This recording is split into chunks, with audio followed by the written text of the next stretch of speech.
बचपन से इस लड़की में कुछ अलग था। जब दूसरे बच्चे एबीसी सीख रहे थे तब ये नर्सरी में कराटे सीख रही थी। पेरेंट्स ऐसे सपोर्टिव थे कि वो इन्हें हर कदम पर आगे बढ़ने की हिम्मत दे रहे थे। स्पोर्ट्स में इतना इंटरेस्ट था कि 8th स्टैंडर्ड तक पहुंचते पहुंचते ये लड़की ब्लैक बेल्ट होल्डर बन गई थी। धीरे धीरे ये लड़की और स्पोर्ट्स भी खेलने लगी, जैसे कि स्प्रिंटिंग और रग्बी, और हर स्पोर्ट में अपना जलवा दिखाने लगी। टीम स्पोर्ट्स में भी उन्होंने अपना लोहा मनवाया। रग्बी में नेशनल लेवल तक पहुंच के इनके शोल्डर्स और बॉडी दोनों बहुत मस्कुलर हो गए थे। लेकिन जिंदगी के रास्ते कभी सीधे नहीं होते। नेशनल रग्बी कैंप के दौरान एक लिगामेंट टियर ने उनकी पूरी दुनिया ही बदल दी। फैमिली डॉक्टर ने कह दिया था कि ये लड़की अब कभी दौड़ नहीं पाएगी, रग्बी खेलना तो भूल जाओ, चलना भी मुश्किल होगा क्योंकि नी परमानेंट डैमेज हो गई है। जिस मोड़ पे सब कुछ खत्म लग रहा था वहां से एक नई कहानी की शुरुआत होती है। इस लड़की के पिता ने उन्हें रिकवरी के लिए जिम ज्वाइन करवा दिया और यही वो जगह थी जहां इस लड़की को उसकी असली मंजिल मिली, बॉडी बिल्डिंग। और इंडिया को मिली उसकी सबसे muscular, strong yet feminine body builder Chitra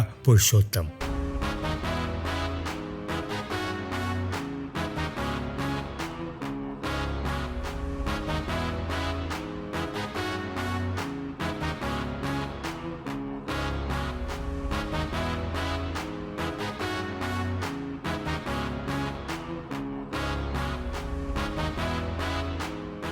foreign body builders को देखकर चित्रा बहुत इंस्पायर हो गई। उन्हें लगा कि वो बॉडी बिल्डिंग में आगे बढ़ सकती हैं, तो उन्होंने बॉडी बिल्डर बनने में अपनी पूरी ताकत लगा दी। सुबह 4 बजे उठना, दिन में 18 अंडे खाना, प्रोटीन रिच डाइट और ग्रिलिंग ट्रेनिंग, और ये स्केड्यूल सालों तक फॉलो किया। रग्बी का स्ट्रॉन्ग फ्रेम तो उनके पास पहले ही था, जिसने उन्हें मस्कुलर बॉडी बनाने में बहुत हेल्प मिली, और सपोर्टिव कोचेस की कोचिंग ने बना दिया चित्रा को एक प्रोफेशनल फीमेल बॉडी बिल्डर। अब चित्रा ने अपना करियर ही बॉडी बिल्डिंग चूज कर लिया था। छोटी हाइट को भी उन्होंने अपने लिए फायदेमंद बना लिया। Short height is a plus point, Chitra कहती है अपने इंटरव्यू में। जल्दी वेट गेन कर सकते हो आप छोटी हाइट में, जल्दी लूज भी कर सकते हो, और इन्होंने हर चुनौती को एक अपनी अपॉर्चुनिटी में कन्वर्ट कर दिया, मौका बना लिया उसको। पर रहा यहाँ भी आसान नहीं थी। लोगों ने बहुत रोका टोका और बताया कि लड़कियां बॉडी बिल्डिंग नहीं करती। मसल्स को लेके ताने मिले, करियर चॉइसेस पे लोगों ने सवाल उठाए, यहाँ तक कि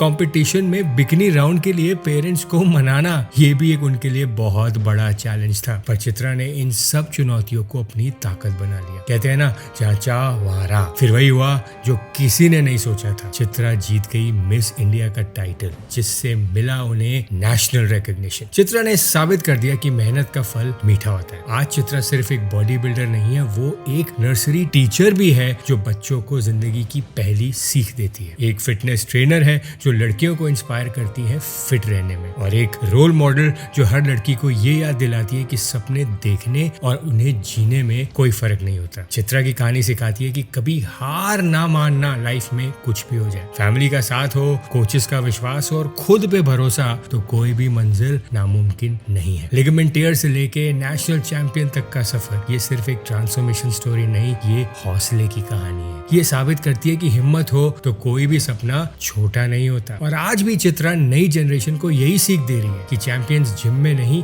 अपने बड़े हौसले से बड़े बनते हैं। तो कोई भी स्पोर्ट हो, कोई भी चैलेंज हो लाइफ का, सीखने की इच्छा होनी चाहिए, बाकी सब अपने आप ही हो जाता है।